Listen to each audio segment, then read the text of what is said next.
Well, hello everyone, and welcome back to Adrian's Digital Basement.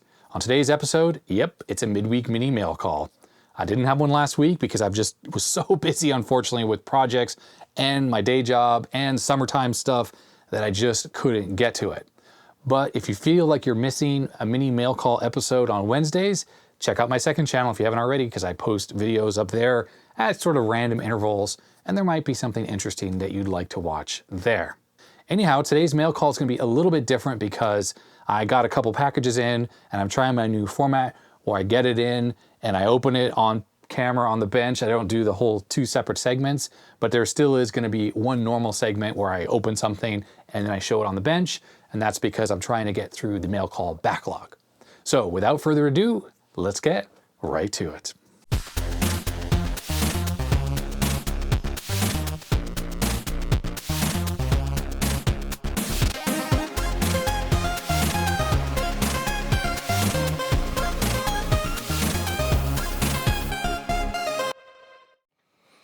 All right, so we have, as you can see, at least the box for Commodore Plus 4. Now, I didn't have to unbox this because this came from viewer Nick, who happened to be coming through town, and he just dropped it off and gave it to me. If we open the box here, inside there is actually a Commodore Plus 4 and some other stuff. So let's take a look, see if this computer works. We have the user's manual. Stop, look no more for Commodore Plus 4 software. We have it. Cardinal Software in Woodbridge, Virginia. A great value at $20 per disc. Or $49 for 3, or $99 for a complete set. Looks like you got some learning software, you got some logic games, that's diskette number 2, Poker Solitaire, Twister, puzzle games, which also, by the way, could run on the 128 or the 64. I think those other discs were the same. Mad Libs for the Plus 4 or the C128. These things were probably all entirely written in BASIC. And some other stuff here, financial stuff. And there you go, you could get all of those discs, all 7 of those, for $100. Now, whenever this was, I'm sure that was quite a lot of money, probably a few $100s in today's money. Here we have a manual for the 1541, and I don't think I've seen one that looks like this. It's got the motif and the styling that matches the Plus 4 computer with these lines, very 80s and whatnot.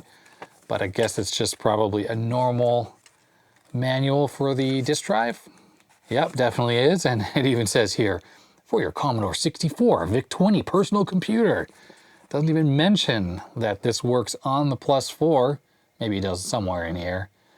But that's pretty funny considering it's got the styling of the Plus 4. Under the computer here is another manual. This is the integrated software manual. There's a floppy disk in here. Unfortunately, it's a bit bent. Oh, and another one in here that's kind of in worse shape. Also has no label on it, so don't know what's on those. And yeah, this is the manual that tells you how to use the kind of hard to use and pretty mediocre software. That is included in ROM on the Plus 4 here. So I don't really know any backstory from Nick. I wasn't able to get that from him. The machine is relatively dirty, not very clean looking, but actually in okay shape for the most part. The serial number starts with C. Does that mean that this thing was actually made in Canada? Well, let's give this thing a test. There was no power supply in the box, but I happen to have the Commodore Plus 4 power supply here. I really don't have an idea if this thing is like a death trap for this machine. Let's see, what's the deal here? This seems to be just like the Commodore 64 power supply in that it outputs 5 volts DC and 9 volts AC. So I am assuming that this brick has the same foibles as the 64 power supply, where it goes bad and kills things. Now, normally I would just use a 64 power supply, but Commodore, in their infinite wisdom, switched up the connector again, and while it looks similar to the 128 connector, it's not the same. This is the Commodore 128 power supply connector. It has a center pin. Is there a difference otherwise? Nope. Same voltages that come out of both. And let's just quickly check the connector. We're on the back of this machine. And there it is. It does not have that center pin. So I cannot plug this in which is my adapter that would let me use a Commodore 64 power supply, like my good one I keep on the bench here that I built myself. That's not going to kill machines. So unfortunately, that means I have to use this dodgy adapter, or maybe death adapter, as some might call it. All right, the retro tank is hooked up. Let's plug this in, see if this thing works. So far, nothing. Will it work? I'm putting the chances at nothing. Whoa, it worked. I was basically gonna say that I didn't think this thing would actually work. And look at that. Well, shift lock. Okay, the I key doesn't work. Oh, it started working. All right, so some of the keys don't work. I think this is a membrane keyboard, which isn't great. How do you get into the +4 software? There it is, F1 key. Look at that, David W. Johnson. And they could have had Geos in ROM, and they decided to go with this stuff. Ugh. But look at that, this machine actually works. I would just assume that the TED and or the CPU are bad in this thing, and it actually works. So all I really need to do is clean this thing up and, well, hey, a working +4. Kind of a rarity these days. So cool. Thanks a lot, Nick, for dropping off this working Commodore +4. Next up, we have a package from Amazon. Now, unfortunately, this didn't say mail call on it. It had my P.O. box, so I thought it was something that I actually ordered. So I opened it up, but it actually wasn't something I ordered. It was this little box here. Amazon did not include any kind of gift receipt, and this is nondescript. Oh, there is something written on the end, actually, which I did not see the first time around. It's a 24 by 27.5 inch beige anti-static mat. So someone has gone ahead and ordered me an anti-static mat. Oops, I'm dropping the box. For the bench here. To whoever you are, thank you very much. Look at this. Look at this. Now, one thing I worry about it is it looks a little bit bright, like it's very clean. It's gonna get dirty and dingy pretty quick, but maybe that's just sort of par for the course, right? It does have this wire here, which I'm supposed to connect up to a ground point. There it is. And I don't have anything exactly quite handy yet. Now there is an American style quad outlet right here, which is fully grounded. So I can connect to that, but I'm gonna have to hook something up so it's not super sketchy, plug it into one of those outlets. So for grounding, I'm gonna take this clip here, which has a banana jack, which I guess is nice. So you can just, if you have a little ground point, you can plug this in. I'm gonna clip this onto that outlet cover here. So this box is actually metal. Let me move this thermometer out of the way here. So the box behind here is actually metal and it's grounded, and then the cover is also grounded, and it has a bit of a lip to it here. So it'll be perfect for clipping this thing right onto it. So let me just move some loose parts out of the way, and I'll clip this like so. Now there's actually a ground point connected to this mat. How cool. I'll stick my little thermometer thing back here. I just cover up the wires. Just like that. There you go, it hides the wire and everything. So I guess one of the problems is it is a little bit curly right now. I do have this on the edge. So I think I'll just have to let this sit, and I guess over time, as it should actually flatten out to some extent, right? Hopefully this thing won't take too long to be flat on the bench where I don't need to hold the corners down, but it's kind of cool. It is very bright in color. Now that might interfere with filming to some extent. So checking out the product label again, it's from Startech, and it's part number M3013. It's a QR code. Doesn't really give any specs for the anti-static mat. I know there's various types of anti-static mats with how conductive they are and whatnot, and if they're static dissipative or anti-static and things like that. This feels a little bit more like a mouse pad. The bottom is just rubber, and the top has sort of a vinyl texture to it. So I don't know how resistant that will be to getting burned by the soldering iron. Somehow it says that it's tested to comply with FCC standards. I don't see how that's really a thing, because That would be like saying this mouse pad here on my bench is also tested to comply with FCC standards. Like, really? Give me a break. All right, so I have Google Lens up here. Let's see about this QR code. Doesn't really say much at all. It just says top technical specs meet IBM and US military static control standards. So it says here, top layer is anti-static PVC, bottom layer is PVC foam. There are some reviews here, which don't really say too much about anything. So there we go. Cool. I mean, if anything, covers up the bench, which is a little worse for wear under here. People have asked what that big mark was on the bench. I left an 18 amp hour gel cell 12 volt battery charging on the bench once. I was just trickle charging it and it decided to leak, and it leaked all over the bench. And that's why there's a perfect shape for an 18 amp hour battery. And it kind of ate away at some of this laminate. You know, this is just an MDF type desk from IKEA. I've had this desk easily for, let me think of how long I've had this desk. It is easily 20 years old, probably older. I think I got this around 1999 or so. But anyhow, yeah, so it's a little eaten away, but to be honest, it's a very sturdy desk. It's got a nice metal frame underneath it. I do like it. So cool. Thanks very much to the mystery viewer who gave this in. We'll see how long it takes before it gets some battle scars. And also, I'm sure this will make a lot of people happy who complain about how I mishandle my circuit boards and things like the Commodore 64s. I just stick them right on the bench on this sort of plastic laminate or whatever this is. So now they'll get a little bit of anti-static love, I guess. But I won't get into the whole ESD thing because that's a can of worms that everyone's gonna have a thought and opinion on. So anyhow, thanks very much, mystery viewer. Okay, here's a package. This one comes from JD in New Zealand, aka Monotech.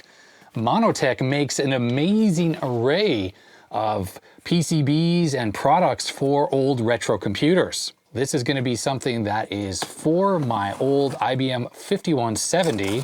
JD reached out to me after he saw a video on my second channel about the IBM EGA card and how I tried to upgrade the RAM on that card, unsuccessfully I might add, by swapping out the 16K RAM chips with 64K RAM chips. And he offered to send me some stuff, including, I am pretty sure, one of the RAM expansion units that JD sells on his website, basically to allow me to expand my factory EGA card all the way up to 256K. So let me just unpack all the stuff here so we can take a quick gander at the goodies. Oh, he sent me some sweets as well. All right. All right, so JD has gone ahead and sent me another one of these dark almond chocolate bars made by Whittaker's here. This is New Zealand chocolate. I actually recently had a candy mail call video where I think I showed this off, and I have already eaten all of the dark chocolate with the almond. And there's another Whittaker's here. Oh, pear and honey.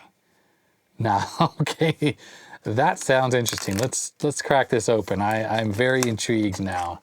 I want to try this out. Ooh, might get chocolate on my brand new anti-static mat here. So the Whittaker's chocolate's interesting. It has this foil wrapping. It's actually sealed, so you have to tear it open. All right, so just normal chocolate here. Well, I gotta say, on my second channel video where I talked about the candy, I said I didn't really like sweet candy. I gotta say, this is quite good. I love pear. I absolutely love pear. And that's quite the interesting combo. I gotta say, I am a fan.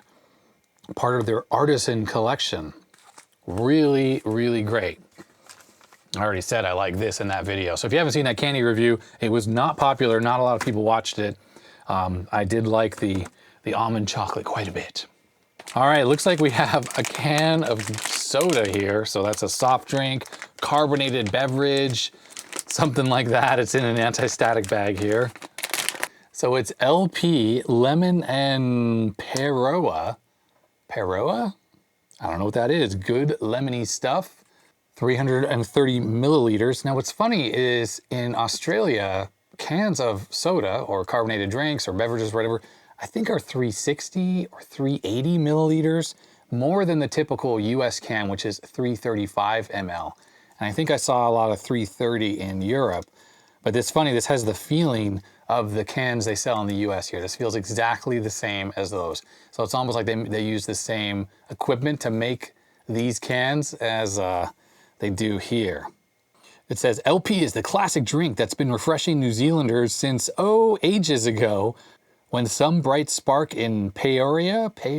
I'm sorry, I'm not saying that right. Peoria? It's not Peoria like in South Africa. It's like Peoria. First created, bottled, and whacked a label on it. LP, drink it when you're thirsty, like maybe right now. All right, I'm gonna give this a try. Here we go. Yeah, nice fizz. Don't know if that's gonna come across. Now this isn't totally cold because it wasn't in the fridge. That is delicious. It's nice and carbonated. It's got a little hint of lemon. It's sweet. And a little taste of, I guess, pear or something like that. I like. Now, as a diabetic, I don't normally drink sugary sodas like this, but I'm gonna need to drink this whole thing. I'm gonna go grab some ice upstairs, and I will give myself some extra insulin from my insulin pump here. Some ice, and it's actually a good thing that I have this soda because there's my blood sugar. It's actually dropping. Anything below about 80, I need to get something sweet in me to bring it up. Quite the treat, JD. Thank you very much for sending that. So let's take a look at what you sent along. Looks like this here is the RAM expansion. It's a kit.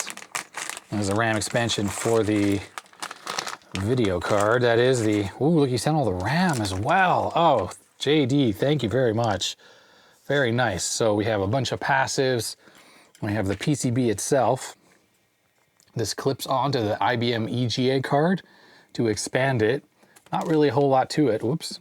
We have one TTL chip here, 74HCT04N. We have all the sockets for the RAM, and we have the RAM itself. Now this is 416 RAM. Each chip here is 4 bits wide and 16 kilobits. This is compared to, say, 4116 chip, which is 1 bit wide times 16 kilobits. Well, these are 4, and that's what the IBM card needs. The stock IBM card has 64K, and this adds an additional 192K to bring it up to 256. As I said before, you can buy this Monotech card on JD's website. I'll put a link in the description, of course, to that. There's the parts list and some assembly instructions. This is going to be pretty easy to assemble. Not a whole lot to it. Now I have a follow-up video to that IBM EGA card video because a few people had some suggestions on potential ways to upgrade that using the onboard memory, well, upgrading the onboard memory without needing this card. So I'm going to assemble this card, test that this works, that it expands the card, and then I'm going to try out some of the methods that viewers suggested in the comment section about getting that card maybe upgraded without needing this card. So it'll be a good test for people who don't necessarily want to buy this card. But this RAM expansion card, the original IBM one, of course, is rare. So it's pretty cool that JD sells this because anyone can just buy this and upgrade their card to the full 256K. I put the RAM kit back in the bag just so I don't mix up the parts because JD has gone ahead and sent me something else. I think I know what this is. Oh, top, man. So JD has gone ahead and sent me one of these replacement power switches for Commodore 1084 monitors. I have one. It's the Magnavox version that they sell in the US, but it's like the Philips monitor, and it's basically got a bad power switch on the back. When you push it, it doesn't stay in. It's very frustrating. So he sells these switches here, which of course I'll link to as well to his store, to replace the dodgy one on the motherboard that loses the little latch mechanism. The switch still works, and I can get it to stay most of the time, but it's definitely a pain in the butt and I have to fiddle with it to make it work. So it'll be nice to take that monitor apart and replace that switch. So he also went ahead and sent me this. And what this is the Deluxe Floppy Controller, high density floppy controller for the IBM PC XT. So it's an 8-bit card. It's got some SMD parts, which he has already installed. So it has a socket here for this chip, the PLCC chip. It's got a 9-pin connector because I'm pretty sure this is also, yes, it is.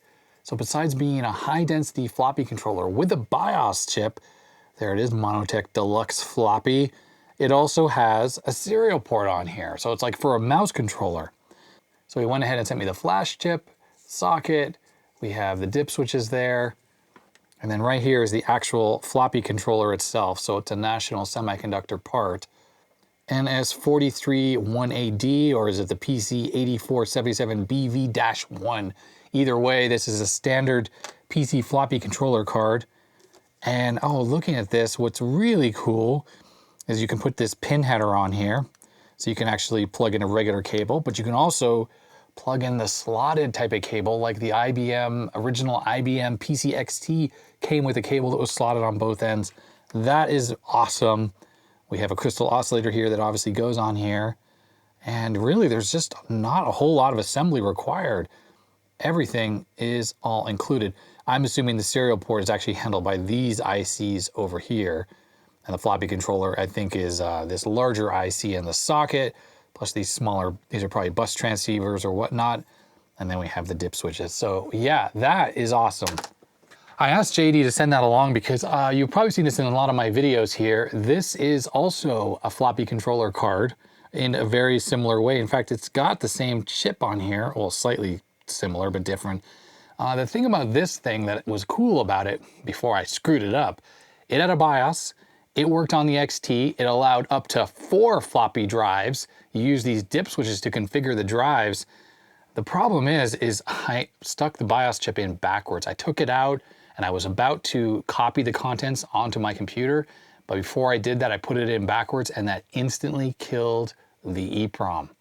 Now, the problem is the EEPROMs that are floating around on the internet for similar cards did not work on this card.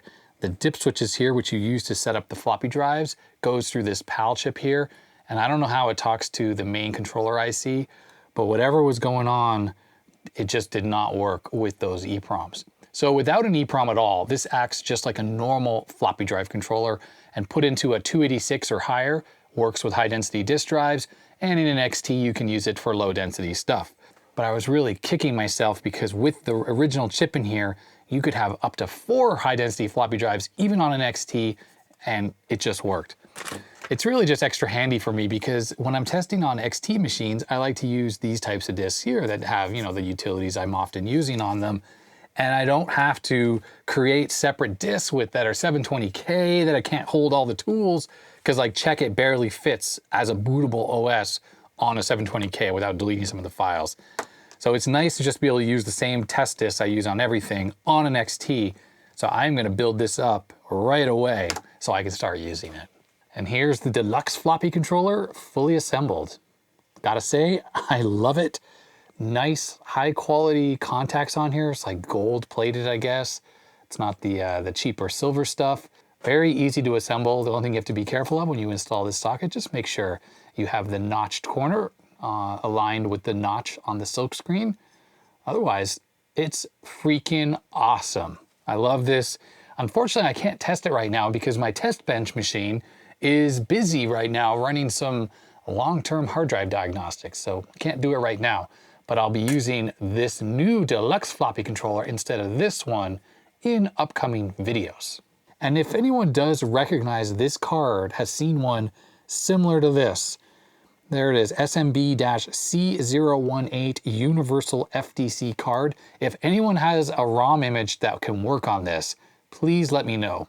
But I did spend a lot of time and I made a whole bunch of EEPROMs for this thing with what I could find on the internet, and not one of them would work properly. It would always misdetect the floppy drives as like 360K, I think. That's what I did every single time.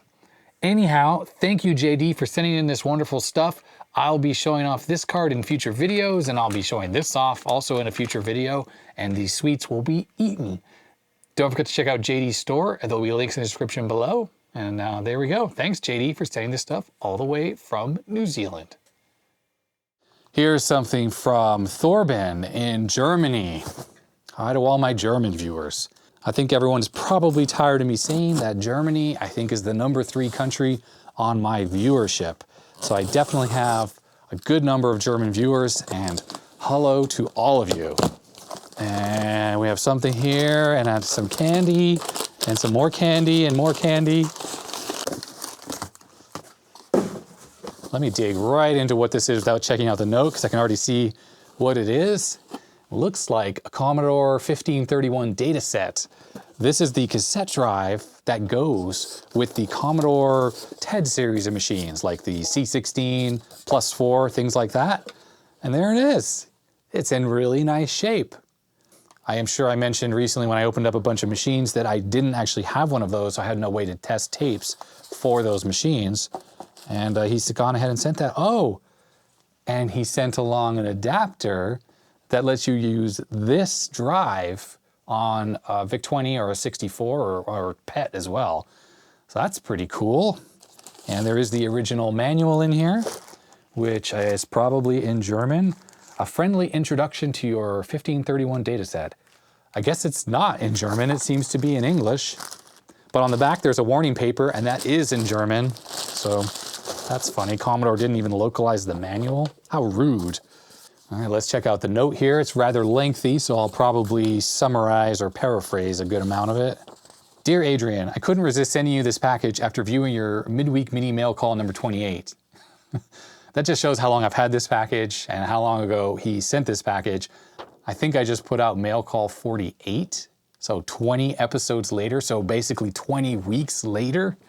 Yeah, sorry about that. It just shows how behind I am at opening mail call packages. He goes on to say, here's the Commodore 1531 Datasette that he's had for a few years, and it worked fine. It hasn't been serviced, but it worked fine. Since he doesn't own a +4 machine, he had an adapter to connect it to a 64, which I just showed. It says growing up, he was always a, quote, disc kid, meaning he didn't use tapes, he used floppy disks. So he doesn't need more datasets, which is why he sent this to me. He's also gone ahead and included some candy, which he thought was missing from my channel.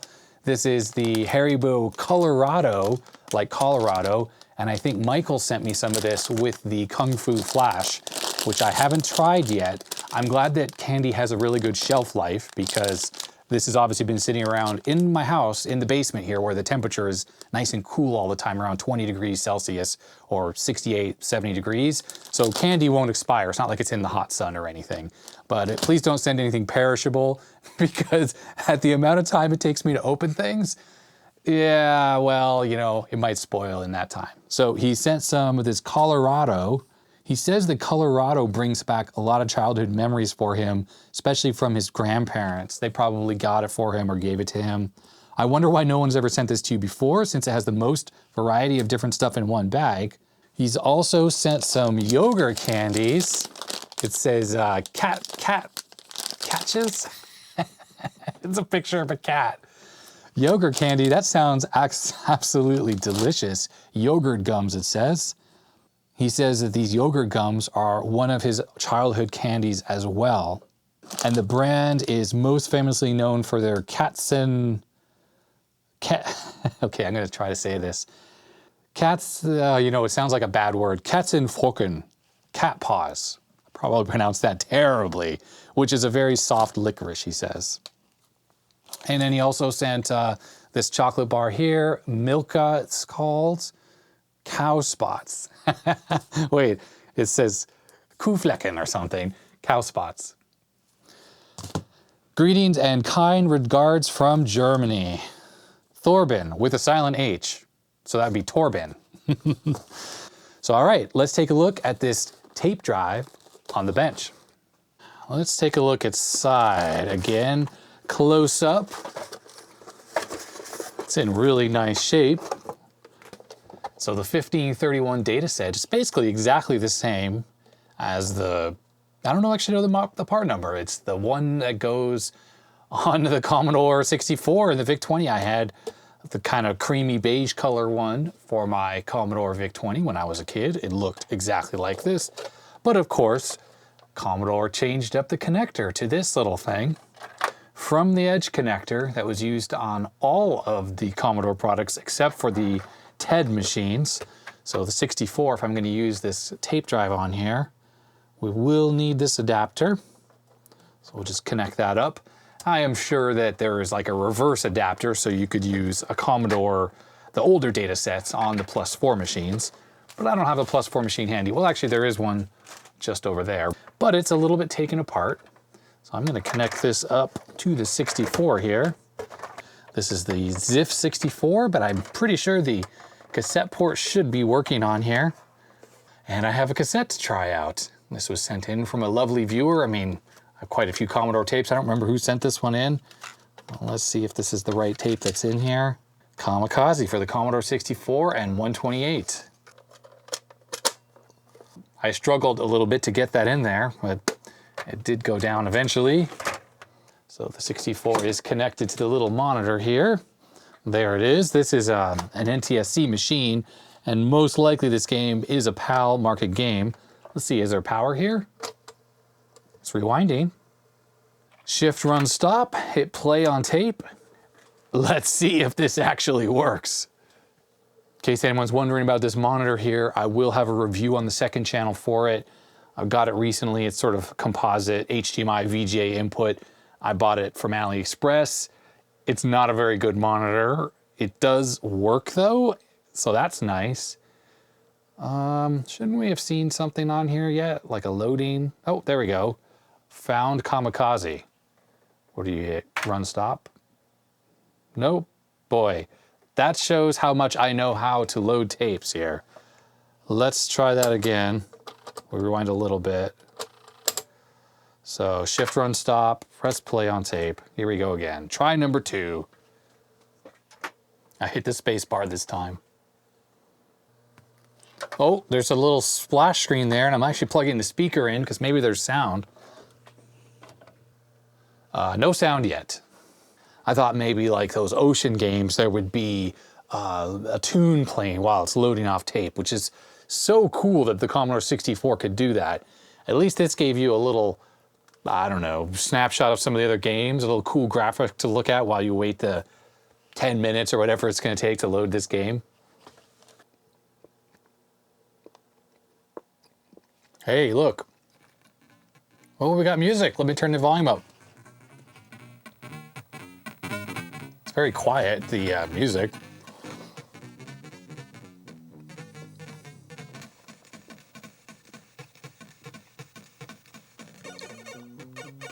Okay, cute. If anyone played this game when you were a kid, let me know.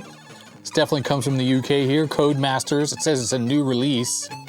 You know, I don't have a joystick connected, so I'm sure this, I'm supposed to take off, obviously. All right, well, anyhow, that worked. This data set works, and it's a nice addition for the Commodore 16 and the Commodore Plus 4 that I have. If I ever set those things up, this thing will just add to that classic look. Now, if you're someone who grew up using tapes when you played games on your Commodore machines, I really don't recommend that you try to get a data set. And I mean, unless you have specific tapes you want to use that have maybe programs you wrote on them, if you really want to experience the slow loading of a tape, I recommend something like this. A viewer sent this in, and it's got a headphone in jack, plugs into the cassette port on the computer, and you can use your phone or computer, or like a laptop, to play the audio from tape files into the computer. And it's a good way to load stuff. In addition, there are things called like a Tapduino, I think. It plugs into the cassette port and it uses an SD card to load tape files. But really, all of that stuff is sort of silly, in my opinion. You're better off emulating a 1541 disk drive with a Pi 1541, or getting an SD IEC to plug that into the IEC port. It just, even though disk drives are slow on the Commodore, they're so much faster than this. And I really think by this point, all of the tape-based games that existed, like this game KAMIKAZE, could be had as a PRG file, something you can just download and load onto your SD IEC and load very quickly, especially if you got Jiffy DOS. We're talking seconds versus the amount of time that this took. Here's my very hacked up SD IEC here. It's got an SD card with all the programs and stuff on there. Let's see if I have KAMIKAZE on this thing. I'm just doing a quick swap of the ROM. For whatever reason, I have the stock ROM chip in here. And I usually have my Jiffy DOS in this machine, and I don't know why I took it out. I think I was testing that ROM chip.